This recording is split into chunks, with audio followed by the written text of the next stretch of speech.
नमस्कार साथियों, मैं दलवीर मलिक। आप देख रहे हैं KB24 न्यूज। साथियों, मैं बताना चाहूंगा, आज 76वें राज्य स्तरीय वन महोत्सव में मुख्यमंत्री नायब सिंह सैनी ने दिया प्रकृति संरक्षण का संदेश। विकास के साथ पर्यावरण संतुलन जरूरी, इसलिए पर्यावरण संरक्षण हर नागरिक की जिम्मेदारी, कहा मुख्यमंत्री नायब सिंह सैनी ने। हरियाणा में 2 करोड़ 10 लाख पौधे लगाने का लक्ष्य सामूहिक प्रयास से होगा पूरा। कुरुक्षेत्र के संवसर में सरस्वती जलाशय, जैव विविधता वाटिका और जंगल सफारी का मुख्यमंत्री ने किया शिलान्यास। आज हरियाणा के मुख्यमंत्री श्री नायब सिंह सैनी ने कहा कि प्रकृति और पर्यावरण का संरक्षण केवल एक सरकारी पहल नहीं, बल्कि हर नागरिक की जिम्मेदारी है।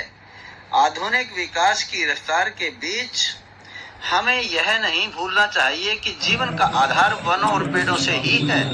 जलवायु परिवर्तन, अनियमित वर्षा और बढ़ते तापमान जैसी समस्याओं का समाधान बड़े पैमाने पर वृक्षारोपण और उनके संरक्षण से ही संभव हो सकता है, जो भविष्य की सुरक्षा के लिए अनिवार्य है।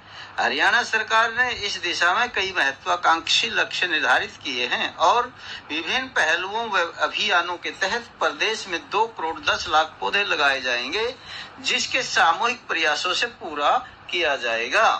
मुख्यमंत्री आज जिला कुरुक्षेत्र के संवसर में आयोजित 76वें राज्य स्तरीय वन महोत्सव के संबोधित कर रहे थे।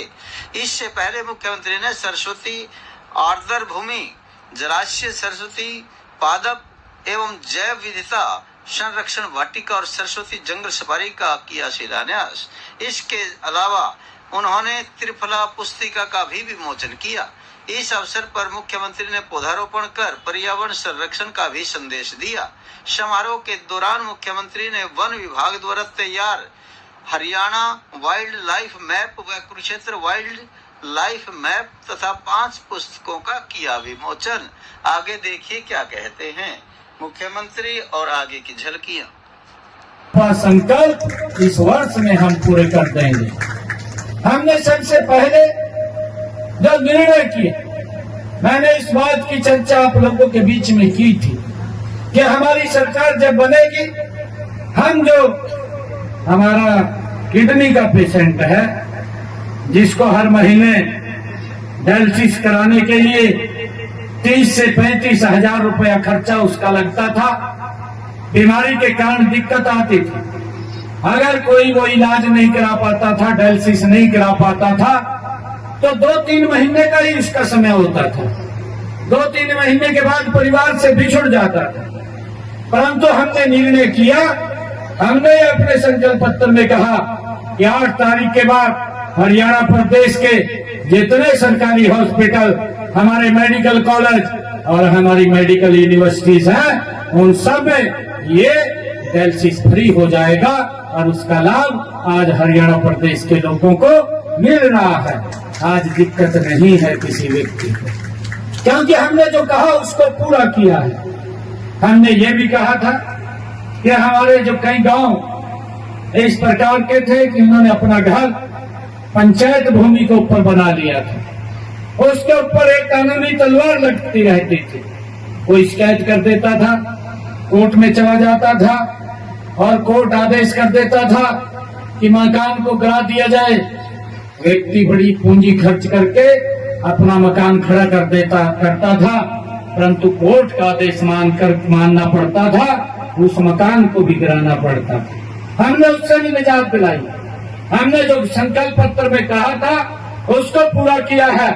हमने कहा कि अब किसी का मकान नहीं गिरेगा।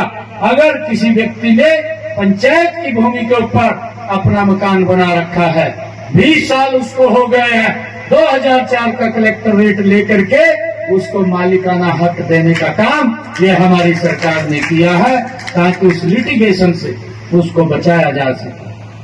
देश और प्रदेश के लोग समझ चुके हैं कि कांग्रेस ये झूठों का टोला है। अब तो ये भाइयों बड़खड़ाए फिर रहे हैं कि क्या करे क्या ना करे, परंतु इनके जो कार्य रहे हैं, ये 55 साल तक देश के ऊपर शासन किया है।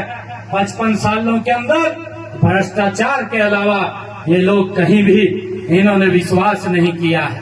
भाइयों, हमारी सेनाओं के ऊपर ये लोग उंगली उठा रहे हैं। हमने देखा है कल ही हमारे जो चीफ मार्शल एयरफोर्स के हैं, उन्होंने बयान दिया कि हमने ऑपरेशन सिंदूर के ऊपर जो ये कांग्रेस पार्टी भाइयों हाथ उंगली उठा रही है, उन्होंने कहा कि हमने पाकिस्तान के 6 जहाजों को नेस्त नाबूद करने का काम किया और हमारे जाबाज सैनिकों ने पाकिस्तान की सरजमी के ऊपर जाकर के जहां आतंकवाद पनपता था उसको मिट्टी में मिलाने का काम किया और ये लोग ये उनके ऊपर हवाइयों उंगली उठाने का काम कर रहे हैं।